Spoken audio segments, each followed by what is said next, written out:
From performing worldwide to drinking around the world. From reality TV bombshells to weaponizing my BFA. From behind the scenes to on your screens. or headphones, we don't judge. We're holding space for hot takes. I'm Kalen. I'm Jacob. And this is the Childless Millennials. I want to know who's more chronically online, Patricia Arquette or Kalen Kelly. So if you're listening to this, if you're following, just follow Patricia Arquette for a week. Keep up with her and Kalen and see who is more chronically online. Okay, but what is the metric? Is it like how many times you see me in the comment section? Is it... Well, that's like what gags me about Patricia Arquette is that she like, when I get like, I actually feel like the algorithm is pushing me the content that she's commented on because it's like a girl hanging a disco ball in her porch, like use this to keep the flies away. And Patricia Arquette's like, wouldn't that start a fire? And you're like, but you're Patricia Arquette. You're Patricia Arquette. Like, what are you doing here? She comments on like the most random things. Yeah. And then I went to her Instagram story, which I don't know if I like hit her or something, but she had like 50 stories. Oh, she's just online. We used to call them TikToks. Yeah. Like, because it was just like, yeah. like all the way across. She be sharing meme after meme. Like, she is online. My friend Tamara is like that. Like she is the queen of stories. And she posted the other day, because she posts a lot of memes and like her own stuff and everything like that. And she posted the other day, she was like, I'm going to be so for real with you. If you send me a meme or a video, I can guarantee you that I've already seen it. Like, no disrespect, you can keep sending it to me, but if I don't respond, it's because I've already seen it. And it's so true because sometimes I'll like go to send her something and then I'm like, let me check her stories, and she's already posted it in her story. I get yelled at by certain friends, like if they're like, I already shared that. Like they like, because I tend to be really late. Yeah. But I have been known to see a meme on somebody's story and then share it to the person whose story it's on because I don't realize that it's them. I've done that with Zach. Like he'll like send me something in a DM and I'll be watching it. Through the course of watching it, forget that he sent it to me. And then I sent it back. Yes. And he's like, now Kalen. I do wish there was a way for the algorithm to like, you could like say who your partner was, because like there's memes that I like get and I'm like, oh, no, I won't send this one to Connor. And then like 4 hours later, he sends it to me. And I'm like, I guess I should have just sent it. I'm still trying to hit that like button more though, and that just helps everything. You have to tell the algorithm what you like. Yeah, but hi everybody, we're back. We're back. A Dinosaur Story, which apparently Kalen has never seen. So if you're listening to this and you don't get what I'm saying when I say we're back, A Dinosaur Story, it's an animated film from 1993 produced by Steven Spielberg starring John Goodman, and it is quite good. So, but I thought it was a millennial thing, which is why I said we're back, A Dinosaur Story, but you don't know and I've never heard of it. And Connor has never heard of it either. I'm letting you know right now, Zach knows we're back, A Dinosaur Story. I'll have to ask him. Okay, phone a friend. We're gonna text Zach. Yeah, so we took a this is the season 2 debut. Yeah, season 2 premiere of the Childless Millennials. Like millennials, we are on no schedule whatsoever, but vibes. So we correct. We were busy producing DCOM Live, a tribute show to Disney Channel original music with another performance August 2nd at UCSD's. The party just begun. Period. Make sure you get your tickets. Flat. No, I thought it was great. And then that like kept us like really busy because we produced a whole musical spectacular, as Allison Reed would say. Musicale. It's not a musical. It's a tribute show. Concert. And... These are all the legal disclaimers we have to give. And so, but now we're back. Oh, wait. A Dinosaur Story. Why isn't my phone unlocking? Zach said absolutely. Thank you. No, like that's actually, I'm like boop, boop, boop, putting that at the top of the movie list. Okay. It's like so good. Okay. That is something that we can update everyone on. We now have a movie list that we share between the four of us. So our normal like Thursday night, TV night has become a weekly movie/game night. Which we should Twitch that. I will request that. I told Connor earlier, I really do want to play Mario Kart again. And not just because I won last time, but because it was really, really fun. It was very fun. You were like, I'm so bad. I really am. I really am not good at that game, but Yeah. I was locked in that night. It was great. I thought that we should start this off by saying one thing that is the same and 3 things that are different since we last recorded. Oh. Okay. Is this group therapy? Oh my God, no. 3 things are different. My first one is that Jonathan Bailey is hotter than he was when we Somehow. Somehow. I don't know when. I don't know how.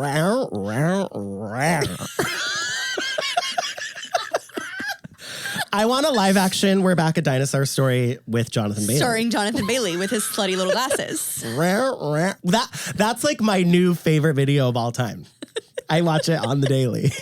My favorite is still Jonathan Bailey dancing with the wings. It's so good. That one is like, you've seen those videos that are like going viral right now that it's like, how long is the flight? Oh, it's 2 hours and 47 minutes. Great. I can watch Wicked. There's no screen. I have it memorized. Like, have you seen those? Yes. Mine is just Jonathan Bailey with the wings on repeat.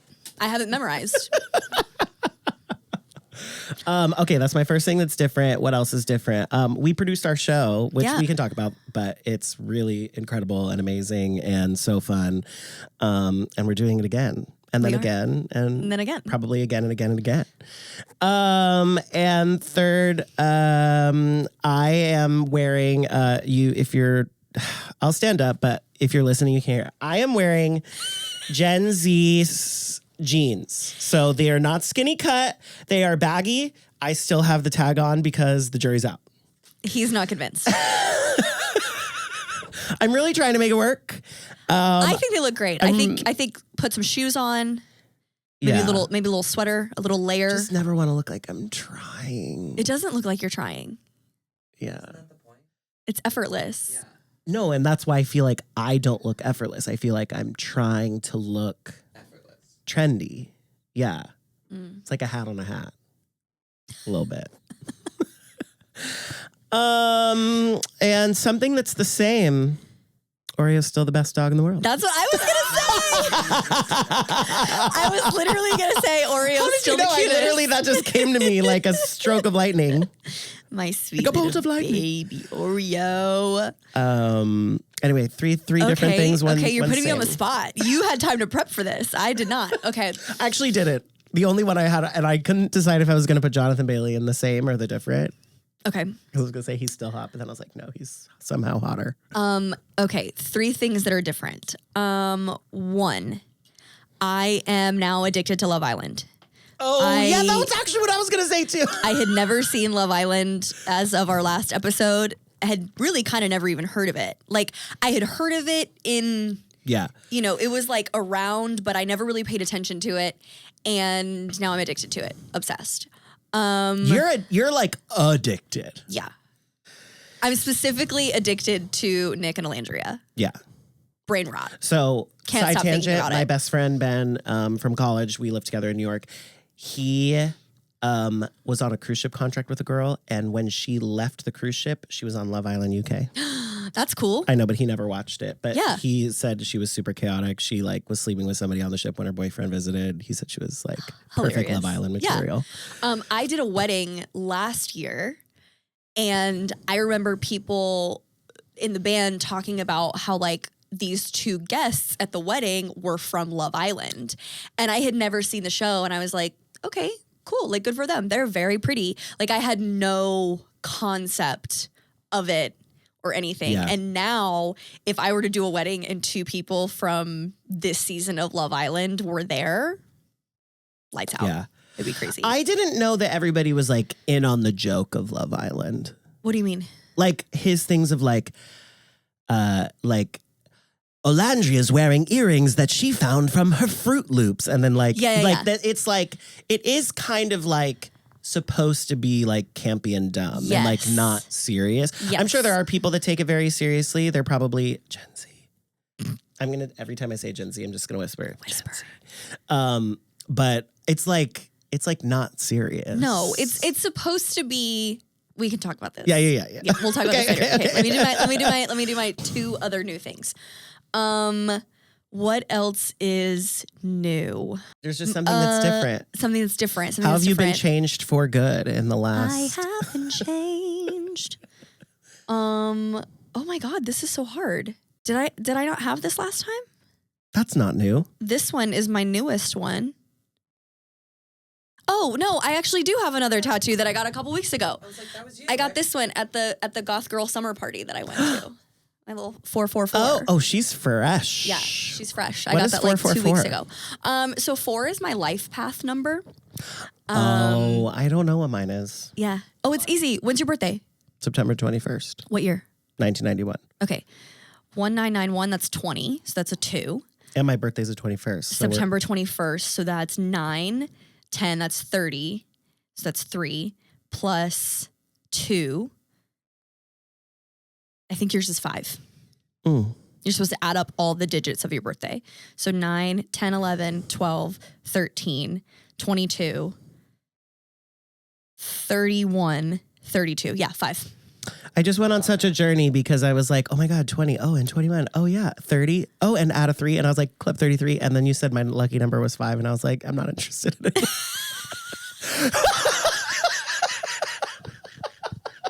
5. 5. 5. Yeah, 5. 5's such a like fair number. I love the number 5. It's a great number. It's fine. And it's the highest number that you can see in triple digits on the clock. It's the what? You can't see a 666. There's no minutes. You can only see 555. See what I'm saying? Hey, oh, okay. Like, yeah, I get other it. than that, it's 1111 or 111. Like it's 1s, 2s, 3s. Sure, it only sure. goes up to That's 5. cool. Yeah. Yeah. Okay. You're selling me on it. Yeah. And what's actually funny, like this is very woo-woo, but like since I've gotten this tattoo, I see 444s everywhere. Really? Everywhere. Yeah. There's got to be a name. Is there a name for that? Like What? Murphy's Law type name? I think it's just probably just like an extra awareness Oh, like when you kind of buy- thing. Oh yeah, which by the way, speaking of awareness though, or things just popping up, guess what he got an ad for on Instagram today? What? JCPenney photo shoot. Stop. They're listening. They're listening. Okay, I have to have a third new thing, something that's different. Okay, my sister's officially a doctor. I went to Chicago. Period. I went to her graduation ceremony. That was a time. I don't think I ever told you guys about the national anthem singer What? at my sister's graduation. No. So first and foremost, Oh, say. somehow worse. So first and foremost, they were rude. Second of all, they got up. So it was like a guitar player and a singer. And the guitar player like strummed a chord for her. And then she chose her own key Oh my God. and continued to sing in that key no matter what the guitar player played. Yikes.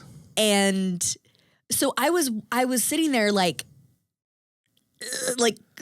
clutching Zach's hand, like, holy crap. God. And what I couldn't figure out was if he just like legitimately didn't know how to play guitar and they just like booked this gig. Cause he was just, there was nothing. It was just like strumming random chords is what it sounded like. So I couldn't figure out if he had just didn't know how to play guitar or if he just couldn't find the key that she was in and was just like trying to hold on for dear life, you know? But it was tragic.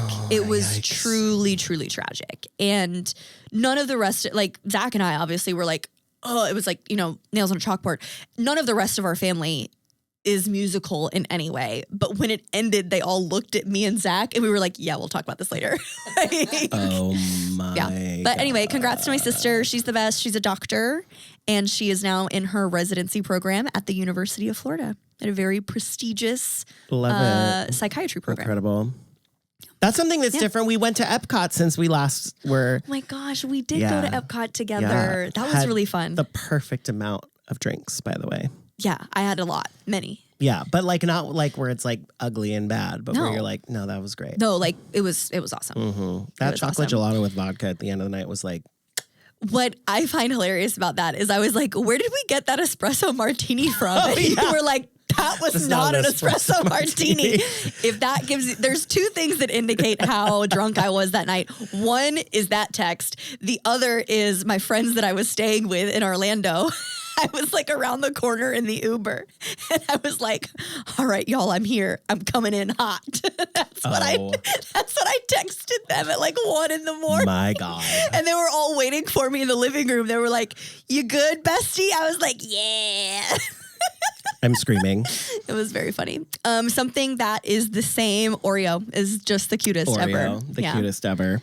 And also my dogs are precious. Yeah. Oreo's just here. Yeah. You know, she's top of mind. But Look at her asleep over there. Oh, she woke up. She heard her name. Yeah. We said it like 3 times. She said, who, me? I'm a cutie. Yeah. Well, this is the Childless Millennials pod. We are still childless and we are still millennials. And we talk about our love of pop culture, fandom, all the things. And we just vibe and have a good time. Yeah. So make sure that you, follow along with us. All, that's new. I have a list. All of a sudden, Amaya Papaya is in the building. Thank you so much for giving us this opportunity. Yeah, we are going to go dice skiving. I have so much gratitude for all of you that listen and watch our show. My friend Ben that I brought up earlier, whose birthday is today, he happy birthday, Ben. When I brought up Love Island, he was like, "You're officially like one step farther than me," because he used to like. Oh, wait, he was reality TV, yes. But he's like, Love Island is like the one reality show I like haven't like dived into. Yeah. I like the social aspect of it. I think the show sucks, but that's the fun of it, I think. Yeah. Well, like it's not supposed to be like good. No. It's not it's silly and 6 days a week. To me yeah, like to me, that's kind of the thing about reality TV in general, though, right? Is like it's not supposed to be this like masterpiece that like affects your life, or like it's not. No, but the season 4 finale of Real Housewives of Salt Lake City is a masterpiece. I'm dead. But maybe I'm Delulu. I don't know, but no, to me, reality TV is fun because. Especially Love Island, it really is a mirror for like where we are in society a lot of the times. Yes, yeah. And with Love Island, they're sequestered. It's like this microcosm of what it means to be a human in the year 2025. I think that part of it is fascinating. Right.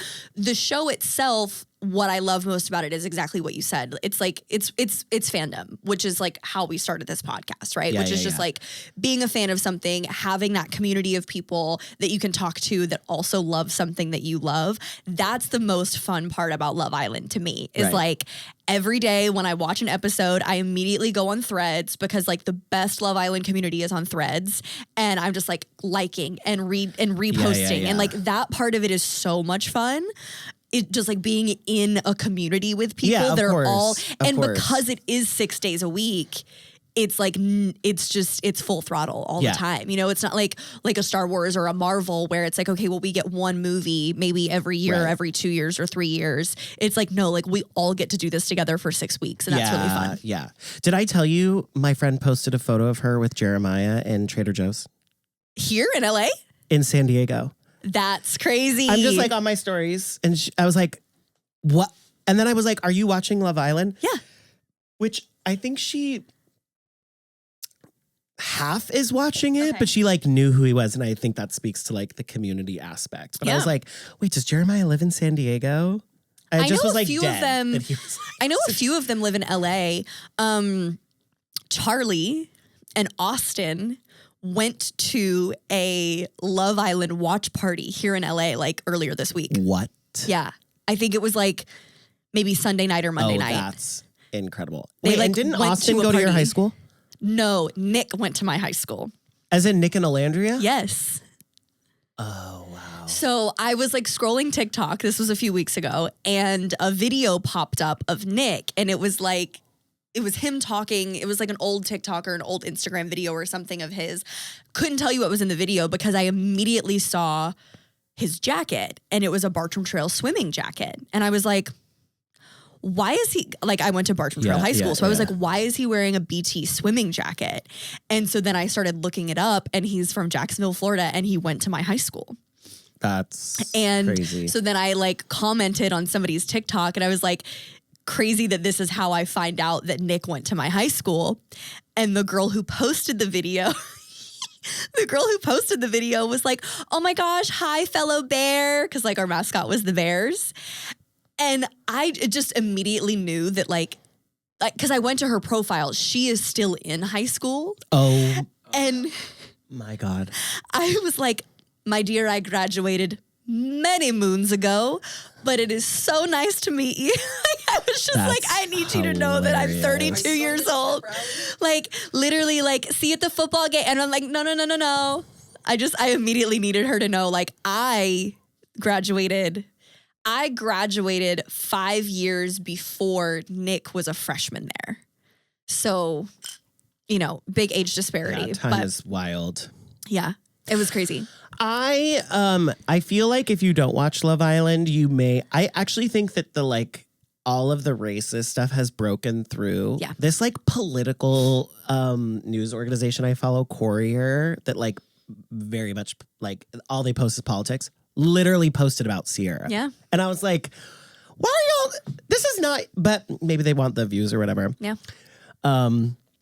So I feel like that is like the thing that is like breaking through is like people getting like kicked off the show. I think what's really let me first and foremost say she deserved to get kicked off the show. Like, absolutely. Sure. Like, she absolutely deserved to leave the show. Like, there are consequences to your actions. And especially when people are posting screenshots where, like, they told her, hey, like, that's actually a slur. And her response was, oh, well, thank God I didn't use it that way. Yeah. What? Right. Like, that's insane. But I think what's so interesting about it is the concept of cancel culture and the fact that it's so unique in the sense that she is on this show and sequestered and doesn't have access to the internet, can't speak to anybody that she knows, right, has no idea what's going on outside. There was a week-long campaign essentially to get her off the show. Right. And she has not only does she not even know, she has no power or ability to even try to defend herself. And it's like, there is really no defense, but I just find it fascinating that all of this was happening in quote unquote the real world. And she had no idea until they told her, you're done. Yeah. It's so weird because it's such an unfortunate situation, right? Like it's so, like if I were a producer on the show, I'd be just like so frustrated and annoyed that like essentially one of my stars really fucked up, you know? But that being said, like the show is so active. This is, okay, if you don't watch Love Island, this shit is on 6 days a week and is basically filmed in real time. So we're only 2 days behind what is really happening on the show. So like they vote like for their favorite couple or whatever. And they have no perception on like what America thinks of them. So like the reality of her getting voted off is pretty high. Yes. After that. Yeah. Which is why I'm like, let's not ignore or like, because when he's like, Sierra has left the villa due to a personal issue. I'm like, don't be doing that. Like we all know like why she's gone. Yeah. And I told Connor, I was like, I want them to be messy. I want them to just text the screenshot to Nick of the Instagram and then be like, what? And then be like, Islanders gather around the fire pit immediately and they have to like hash it out and decide if they're gonna like dump or keep her. Yeah. That's what I want because it also brings up this other point and a lot of people will say like, it's just reality TV, you're taking it too seriously. But again, I go back to the fact that it really is a very unique look at like where we are as a country and like what's going on in our country. It's a mirror in a sense, in a lot of ways. And so I also find it very interesting that, you know, production, casting, didn't vet some of those things. You know, they had the same issue at the very beginning of the show. Ulyssa got kicked off. Excuse me. Ulyssa, you know, got yanked in like episode 2 or 3 because, you know, podcast clips had surfaced of her using a racial slur as well. Which, that's crazy to me because is there not AI software now that can just basically like scour the internet? And that's my point is like, okay, so somewhere in casting or production, these types of things weren't caught. and then they just want to like sweep them under the rug and not address it on the show. And it's like, but it does affect the show because you're putting people who potentially have racist ideologies in a microcosm, you know, in this sequestered space with people of those nationalities. Yeah. You know what I'm saying? Like, you're putting someone who liberally uses the N-word in a space with other Black people. You're putting someone who liberally uses an Asian slur in a space with Asian people. And to me, that's dangerous. Like, that's not fair to those people who don't know that their fellow islanders have those ideologies. The point is connection. That's totally fair. And you know, there are also men on the show. We're speaking about two women, but there are also men on the show that, you know, haven't necessarily used racial slurs, but have been found to be following Andrew Tate. On social media, who have been found to, you know, be retweeting and posting things that support anti-women, you know, or in support of things that are very anti-women and anti-Black women. And then they end up on this show in a couple with a Black woman. And it's like, that to me is dangerous for those people because they don't know. They don't know any of those things, right? And they're going to get out of the villa and be like, I made out with who? 6 weeks later. And to me, I understand people wanting to have this separation of like, it's just silly, it's just fun, it's just reality TV. Yeah. And there is part of me that agrees with that. It's like, yes, it should be silly and fun, but I think we've gotten to a point in like the socio-political climate of the United States that if people like casting and producers don't do their due diligence, it's not silly and happy and fun for people who are affected by it, you know? I don't think that you can like effectively like sequester or create like this bubble of an environment. Like, I think that is such an illusion. And that's why I'm like, when the bubble gets burst, like, you just have to address it. Yeah. I think it should be addressed. Yeah, like I almost like wish that I think it would be an interesting concept for a show like where they start layering that stuff in and then like people don't really have like, what if you found out one of them had a DUI? Yeah. You know, like if you're from a family that has like a history of alcoholism, you know what I mean? It's like, if you like, what would it be like if you have these connections with people and then you start really like layering the reality? Because I think that like the fantasy, right, is that they're creating this, you know, they're on an island in a villa. No, like it's this like fantasy world that doesn't exist in reality. Yeah. You know, but like reality, you can't escape it. Yeah. And so when it comes in, like, just embrace it. But I understand what you're saying of like that it puts those people in danger. You don't ever want to put like, especially I think that when this really hit, I think Zach was like the only like person of some sort of Asian, you know, and so like you don't want to put him in the position of having to be against 9 people like explaining. Yeah. It's not his responsibility to explain to them why it's a problem. But what the only reason I like wish that they brought it in is because there was a situation with this girl, Amaya, who's like beloved by America I'm trying to like scoop in the people that don't watch, but she was like really coming under fire by 2 of the guys who are like, you're so overbearing and you're constantly like, hey, are you okay? Can I get you anything? And then another guy was like, I'm Latino, like from that culture, like he stuck up for her like as another person of color. And now they have a crazy connection and they're like coupled up. And so like through that conflict, like it helped bring the reality of these people together. Yeah. And so I don't know. I just like wonder, I'm always like curious to see what the reaction is of, that's the part that's interesting to me. It's like, well, how will you react when you find out that somebody is like that? And will you stand up for them or will you be complicit or like, that's where it gets juicy for me and I want more of that. But I wish they played the Ulissa clip. Oh my gosh. Everybody gather around the fire and then Ariana Madix is like, boop. Well, and because Ace Taylor, I mean, they would have been like, what the fuck? I mean, at that time, she was coupled up with a Black man. Like, what? She was coupled up with Ace.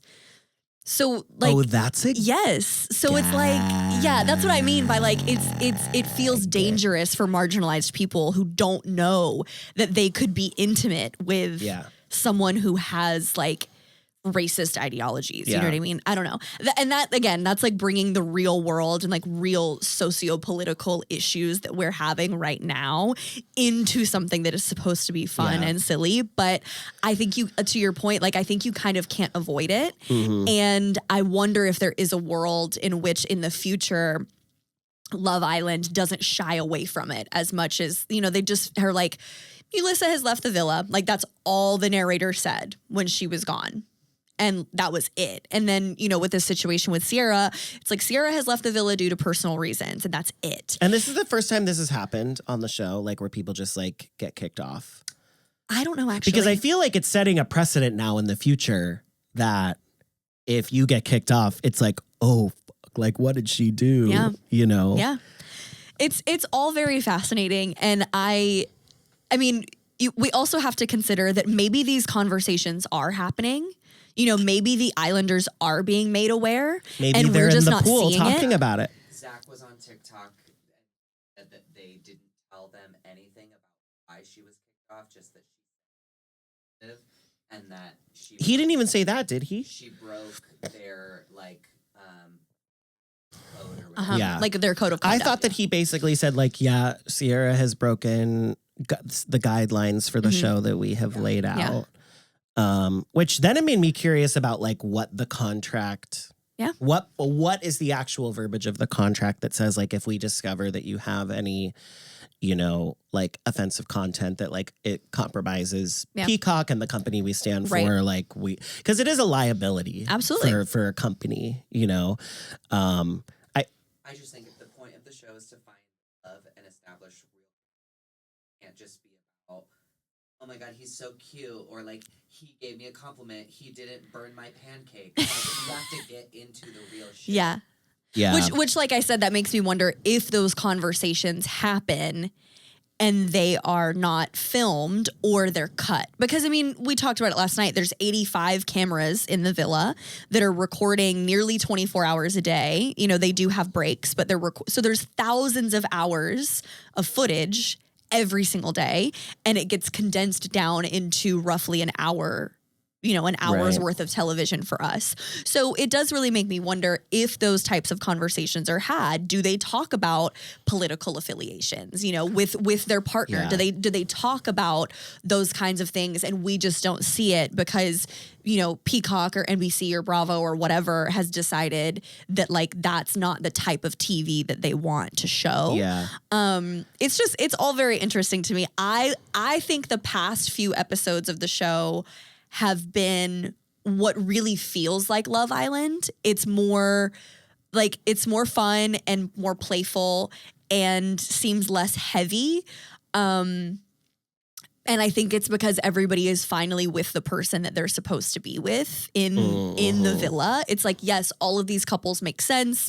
There's not unnecessary drama, you know, and a lot of people who've watched the show before are like, it really sucks that it took this long to get here, because up until this point, it felt like Hate Island or like Friends Island or like Don't Get Locked In Island. And now it's finally Love Island and the show ends on Sunday. But I don't know. I think it's been really fun. I did start watching UK, this season of UK. Oh my God. And it is so different. Oh, like, really? It's actually mind-blowing to me that they're both called Love Island. Oh, wow. That they're the same franchise, because the UK version is so different. Oh, interesting. So different. Like, I think I'm like a week in to Love Island UK, and there's been like maybe a challenge, and there hasn't been an elimination. Like, oh, weird. Or like maybe one challenge and one elimination, like 6 episodes in. It's just very, very different. It's very different. That's amazing. Oh my gosh. There have been Mamacita. so many good moments on Love Island US. Like, I don't know. Mamacita is one of my favorites. And I'm genuinely so excited for Nick to leave the show and find out that is as viral as it is. That's what's crazy is that like these people like Huda going home and being like, I have 2 million Instagram followers is crazy. And somebody said the other day, they were like, Nick probably doesn't even remember saying that. And it's now this meme that like, not only do we all use, you know, freaking Ariana and Meg the Stallion did a little like lip sync video to it. Oh I was walking through Disneyland the other day with me and Yuli and Carol. And we had been saying it all night. It was like the vocal stem of the day because we made a video using the sound. And we were walking through, and I don't remember which one of us went, Mommy? And a cast member from 20 feet away goes, Mamacita? And I was like, ah! And we like stopped and talked to her. She was like, oh my gosh, like I've been watching tonight's episode on my 15s. Like, you know, but like was watching it on her break from like across the pathway, heard us. And like Nick probably doesn't even remember that conversation. That's crazy. I mean, I will say opportunely and positive, like gratitually. Yes. Like forever. I do really love Amaya Papaya. I love her. I love that she is exactly who she says she is. And even though it hasn't been like an overwhelmingly positive experience for her on the show, she has never backed down from who she is. Like, I think that she just has the best spirit. And I am so excited for her to leave the villa and find out that she is literally America's sweetheart and that everybody loves her and brands are like naming things after her, which run that woman her check. Okay. Don't be using her name and not paying her. Period. Poppy. You heard me. You have a Maya Papaya flavor. Run the girl her check. Anyway, that pisses me off. They do? Yes. Poppy like made this whole thing. They have like an Amaya Papaya like Poppy. I don't know if they're actually selling it, but they used it as an ad. And I'm like, give the girl her money. Oh, wow. Yeah. Yeah. That's interesting. Yeah. But, okay. So do you have a favorite moment? Is it Gratitually? Probably Gratitually, Opportunely, Die Skiving. Yeah. I just love the Amaya-isms. Amaya accent. Yeah. I never said I was perfect. Her singing to herself in the mirror. It's my favorite. Y'all saw the clip though, where she was like, it was after Casa when all the girls came back to the villa and she's like in the makeup room by herself. And she's like, I'm so happy to be home. And she's like singing to herself and then just does a cartwheel. Oh my God, I live. And people are like, the producers keep putting her in the makeup room by herself for this reason. I'm dead. Like for this reason alone. My favorite moment of the entire thing has been, what was it? Episode, now I'm not going to remember the episode it was. It was the very first Nicolandria episode where they kissed in Soul Ties, where like they coupled up and they were like, they were like, should we actually give this a chance? Like, we're in a couple, like, it's Casa, like, whatever, blah, blah, blah. And then they kissed in Soul Ties. That is my favorite moment of this entire show. You love Nicolandria. Love Nicolandria. She deserves every good thing in this world. And I think he wants to give it to her. Yeah. Like, totally. Especially after last night's episode. Like, I didn't even notice it when we were watching it, but I saw it on threads after. People were like, did you catch this? That while she's taking her makeup off and he's in the bedroom, he's setting out her pajamas for her. That's very sweet. He like lays her pajamas out on the end of the bed. And I was like, I was losing it. They're my favorite. Nicolandria forever. They need to win.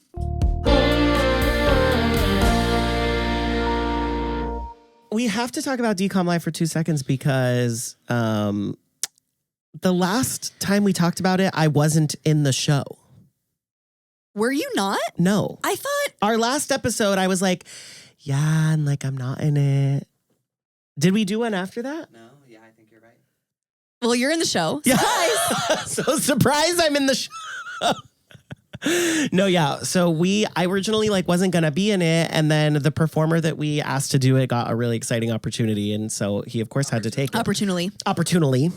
And so he of course had to take it. So then I was in it, but it was really sweet because then everybody was like, "How could you like not be in it. No, like in hindsight, no disrespect to him. He, I'm sure, is amazing. I've never, I've never worked with him. In hindsight, the show doesn't work without you.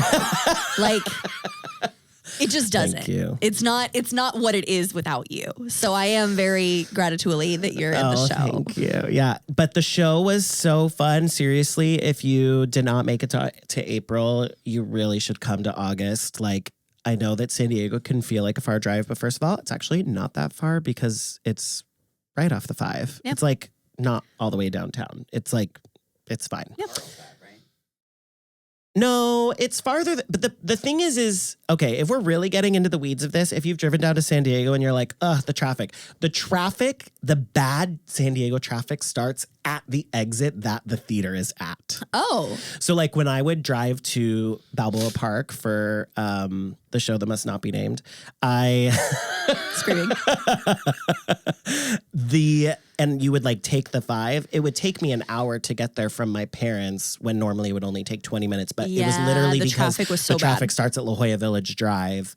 And then it's like a nightmare to downtown. I see. So you can get to the UCSD amphitheater from Disneyland in probably an hour 10. Yeah. From Disneyland for sure. Like at 5 p.m. Yeah. Like, because the traffic, just the way that it all lies out. So, yeah.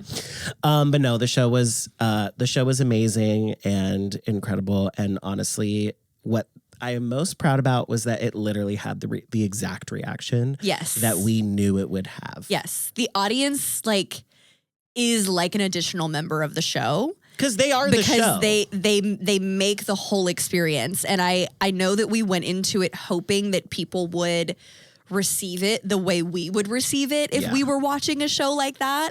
And they just completely exceeded my expectations. People loved it so much. You know, there are a bunch of people I know that have already told me that they're coming back. You know, they saw the show in April. Yeah. They're coming back in August. And I'm like, okay, we'll bring other people. You know, we want more people to see this so that we can continue to book it. And people from all over will message me and be like, are you guys doing shows here? Oh, yeah. Sorry. But, people are just asking, can you do a show in Vegas? Are you guys doing any shows in Northern California? Vegas. We totally have to do a show in Vegas. I should, I have a contact out Vegas there. would be really fun. I will say, to not sound like a psycho, egotistical person, the one part of the audience I wasn't anticipating was when we would do the Jonas Brothers section and we would stand on the speakers at the front of the stage and lean down and everybody would reach up to grab our hands. I was like, oh, I'm a rock star. Yeah. I was like, absolutely. I also don't know how to do this. Am I supposed to shake your hand or do I just is it a high five? You're so I felt like when you go in for, I felt like when you when as a gay person, when you're saying hi to a straight person, it's are we hugging? What are we doing with our hands? I don't know the court. What you should do for the show in August, put your hand up, you're reaching for somebody. You should just hold the pinky. Yeah. Just grab somebody's finger. Yeah. But yeah, we've already been implementing all of these changes for mostly tech, not really the set list is the same, but we're just constantly doing everything we can to amp her up, baby. I'm so excited. Connor Smith. Hi. I just wanted to say about DCOM Live, what is so cool about it is that we didn't have, oh my God, hi camera. We didn't have anything to promote the show other than a poster for the April show. It was just a poster that's a DCOM Live and then the list of the movies or whatever. So there were a lot of people that came to the show that had literally no idea what kind of show it was going to be. It was oh, are we watching clips from all of the favorite Disney Channel movies or whatever? And there's a video of it, of the very first song in the show, Party's Just Begun. We come out, we do the first verse, we get to that first chorus. You see the throngs of kids that are sitting, the UCSD students or whoever that are sitting in the bleachers come down to the dance floor oh shit, this is a party. We are dancing, we are singing along. They just got it by the first chorus and then they were there the rest of the pit concert. was full. From that first chorus for the next 2 hours, they did not leave. Yeah. Which it was great. That is exactly what we wanted. That's what we wanted. And obviously what we're doing is working because with just a poster, we got this energy. Yeah. Now we have all this like incredible promo footage. Video. The Shout little out, mini documentary is crazy. yes, If y'all shout out haven't to seen Cactus it, Visuals who did that for us. They are incredible. So now people know what they're getting coming into it. Now I'm expecting the energy to be even like 10 times more amped up. Anyway, that's all. Producer Connor's handing the microphone back. Jacob's looking at me like, please give me my microphone. I am ready. I am the star here. I'm just kidding. No, it's then my brain is like a video. This is how my brain works. It's like the water play set, like at like a water park, and there's like the jungle gym, and there's like so much stuff going on, but there's that bucket that's like that fills with up water. and has to tip over. Yeah, and so like when people are saying stuff, like it gets really full, but then my ADHD is like, you gotta tip. Like there's so much water in here. I got a text. And then it dumps. Yeah. So I was, yeah. No, but what I was going to say is like, I was thinking about this today while driving to Trader Joe's to buy eggs for my veggie scramble that I had started making and realized I didn't have eggs for, was that like, because his dad was like, oh yeah, like I think that he maybe thought we were like gunning for like a TV show. And I was like, no, this isn't a TV show. Like this is, and my big thing about live entertainment is like to create live entertainment that can only be live. Like the point of our show is that it is live. It has to be a filmed version is not the same. Yeah. Like the point is to be there in person, and that it also like capitalizes on what we have talked about it on this podcast so many times, is that like this is a show for fans by fans. Like the actual point of the show is that the six of us are not famous Disney Channel people, but that we just love these movies because that's what makes us accessible to the audience, because then they feel like they are like that we are the same. Yeah. You know? You are a famous Disney Channel person. I mean, no, but you know what I mean? Like you've literally been on Disney Channel. Literally made history. I did make history, but I think more and more I just want to continue to like create those types of experiences. Because fans are what really make shit. Yeah. You know what I mean? Like with the way that J.K. Rowling has like set an atomic bomb to Harry Potter, and there's been so many conversations about like, oh, like you got to boycott Harry Potter, whatever. But my whole thing is like, Harry Potter does not belong to her anymore. Like, thank you. I'm doing my Nancy Pelosi clap after the State of the Union speech. But like, it belongs to us, the fans. Like, it's not hers anymore. I'm sorry. Like, it was her baby. Her baby grew up and left the house, and it now belongs to us. And so I just like, I love to encourage and embrace that like fandom of things. Yeah. Okay. So season 2, this is the first episode of season 2 of the Childless Millennials, and there's a lot that's going to be different about the show, mostly behind the scenes of like how we're going to be, working on like the post-production and stuff. But we have 85 cameras. We have 85 cameras, 1,746 hours. No, but one thing that is absolutely staying the same. The staple, our favorite and yours.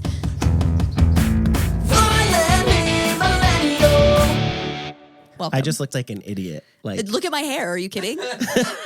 I wish you guys could see this. If you're just listening, I just was hitting like a symbol. One crash symbol. Yeah, one crash symbol over here. Okay. We've kind of already touched on these things, but I'm just going to bring it to a button at the end of the episode that all of these things are violently millennial. Okay, great. Love Island. Yeah. Love Island is violently millennial for many reasons, okay? First and foremost, the show started 10 years ago. So who was watching reality TV 10 years ago? 10? Yeah. Love Island UK started 10 years ago. Who was watching? It BBC? I don't know. But who was watching reality TV 10 years ago? Millennials. Look at the aesthetic of the villa. Oh. Is the aesthetic of the villa not violently millennial? The violently millennial part of the villa is the neon signs everywhere with the slogans like yes, live the neon signs live, everywhere. Laugh, love. Like everything is an Instagram photo op. Like, I know y'all have been to those like bars or like cafes that look like Love Island, right? Like there's this place in downtown Orlando called the Robinson, and it is literally like they have like this big mirror, you know, at the end of the hallway for the bathrooms that has like a neon sign above it. And it's like, you know, smile for a selfie. Like everything is a photo op. Everything has a neon sign. Yes, like, yes. Like the Love Island aesthetic is quintessentially millennial. And I said this to my friend Dee the other day, and she was like, okay, but it's kind of like a chicken or the egg situation, right? Like which came first? Was Love Island like a very millennial aesthetic, or did the millennial aesthetic develop from Love Island? And I was like, oh, that's a really good question, because it has been such a big part of the cultural zeitgeist. Is that what I just wasn't a part of it. Is the villa the same for UK? It's not the same, but it looks very similar. The UK villa is in Spain, not in Fiji, but the aesthetic of it is very similar. Yeah, I don't know. Yeah. Love Island, violently Love millennial. Island. Yeah. Gen Z, stay away. I'm kidding. Respect our space. Respect your elders. Okay, up next. JCPenney photo shoots. Oh, period. By the time this airs, we'll have some new photos, and they're from JCPenney. Yeah. Period. We're gonna do another photo shoot with our friend Alex, who, if you follow us or you follow DCOM Live, you've seen Alex's photos. They're amazing. But we wanted like a few different styles of photos, and Jacob had the violently millennial idea. That was not my idea. It was your idea. That was your idea. No, it was you. It was in person. You're looking for a receipt. This is what he texted me. That was after you said. Listen, I'll take credit for it. It was a great idea, but it was not my idea. Let me read this. Or he was like, everybody's yelling. Okay, maybe it was my idea. Yeah, it was your idea. I just have to give credit where credit is due. I mean, I'll take credit for it. I did love this inspo photo though. Absolutely. I didn't realize that was Jonathan Taylor Thomas. Yeah, of course it is. I will be wearing this outfit tomorrow. Yeah. I will be wearing that for our photos. Yeah, violently millennial. We're gonna do some JCP photos. Like, did Gen Z even know you can get photos at JCPenney? I don't know. Are school photos even still a thing? Like where you show up to the first day and they have it like, and they like rotate through? I mean, I would assume so. At least for elementary school kids, yes, because Aaron got pics. Oh, sure. Cute. Sure. All right, and the very last thing on my violently millennial list is we're back, a dinosaur story. Okay, but it's so, this is why, okay. Among the many conversations that are happening in my head, one of them while we were watching Jurassic World was like, I was thinking of like funny live actions, like A Land Before Time live action.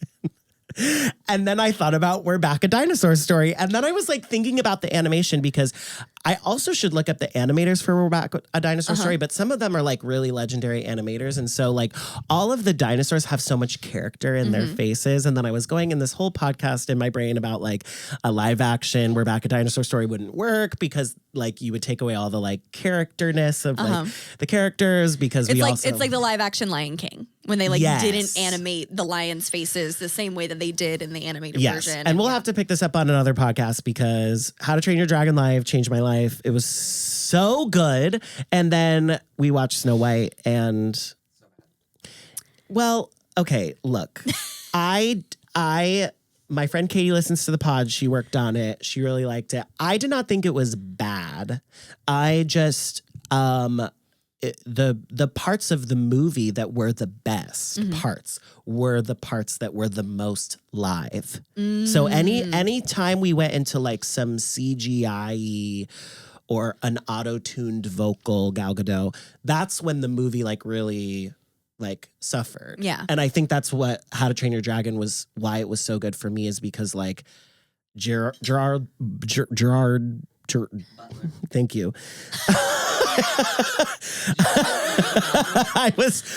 The spirit of Amaya Papaya compelled you. Gerard Butler was like giving a like Shakespearean level, like live, like they were acting. Like it was so, but then the only like really the dragons obviously were all CGI, but like Toothless very much had that character in him still. So the Snow White is tricky with the dwarves, the little people. Like it just doesn't translate to 2025 well. But I actually really liked Hi Ho. Oh, there you go. I know that's really random, but I have You're to. saying we're back a dinosaur story as if it's one word. Yes. That's It's very similar to the way you said KPBS that one night when you were trying to tell us where to find Next to Normal. I feel We're like back a dinosaur story. This was like a Book of Mormon thing. Like we used to always say like, we're back a dinosaur story.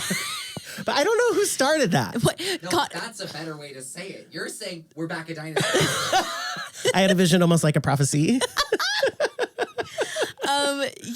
We're back a dinosaur story is violently millennial. No, I think Connor said it best. It's having a very niche early 90s favorite film is violently millennial. Yeah. And yours just happens to be We're Back a Dinosaur Story. I think We're Back a Dinosaur Story is in the